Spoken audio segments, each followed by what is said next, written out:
Sets up this dynamic where the Republicans are demanding huge spending cuts for any type of an agreement. And the Democrats are saying, well, we'll talk about an agreement, but we want a balanced approach.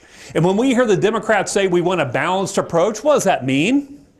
Tax revenues go up, right? And the Republicans are saying, hold on a second, we just did that fiscal cliff agreement. That was a tax deal.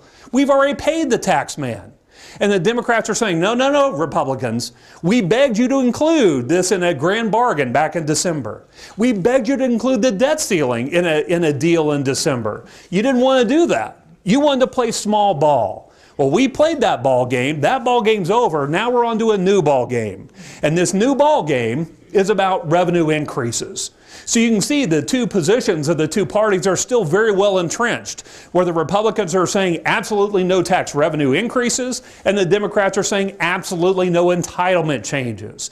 And it sets up this dynamic that we're moving into. And if I were to try to distill everything that's happening in Washington down to its simplest form, I came up with this statement.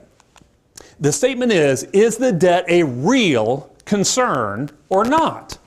That's pretty simple. But believe it or not, 20% of the Democrats absolutely believe that the debt and deficit is a smoke and mirrors issue. It is completely made up. While at the same time, at least 20% of the Republicans believe it's the only issue and be darned anything else.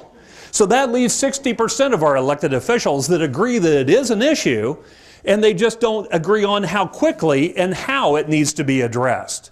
So if we're going to talk about the budget, let's understand how the budget works. But I don't know about you, when I hear $16 trillion and $4 trillion, that's a lot of zeros. So I like to think of the federal budget not unlike how I think about a family budget. And what I mean by that is, let's say that in 2013, the United States government brings in $270,000 from all federal tax receipts. The problem is we're spending $355,000, leaving us $85,000 short. Now, if that was just a one-time, one-year aberration, that may not be insurmountable. But as you know, we've had a history of overspending, haven't we?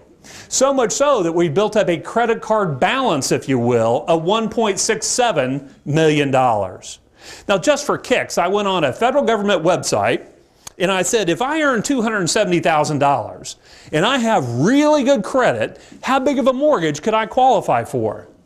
Guess what it came back and said? Right at $1.6 million.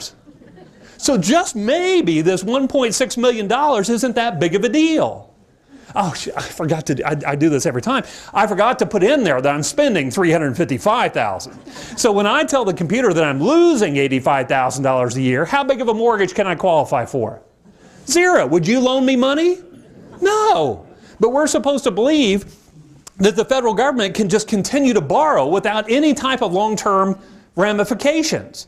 And I know what you're thinking. You're saying, hold on a second, Jeff. You just told us that we're actually implementing $1.2 trillion of real cuts. So surely that will change this math, won't it? Well, a little bit. We're cutting $8,500 out of our budget in spending. What about that fiscal cliff agreement? You said that was all tax and in dollar terms, the largest tax increase in U.S. history. Surely that will help change the math. Well, we're going to bring in $6,200 of additional revenue.